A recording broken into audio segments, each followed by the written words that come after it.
பரோட்டா வெள்ளம் போட்டு அதிர்ஷ்டம் மாதிரி இருக்குது. வெள்ளை பரோட்டா மாதிரி தான் இருக்கும். 6 பரோட்டா 6 பேர் அது கொண்டு வந்தேன். இல்லை மாஸ்டர் கேமரா எனக்கு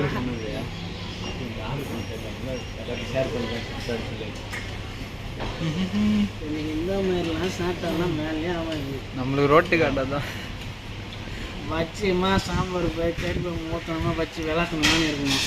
அவ்வளோதான். இவனுங்கிட்ட வந்து அவன் நம்மளை என்ன இல்லை இதில் நமக்கு ஒரே ஒன்று மாதிரி பிரச்சனை. அவன் எல்லாம் இருப்பாங்க. நம்ம வந்து நமக்கு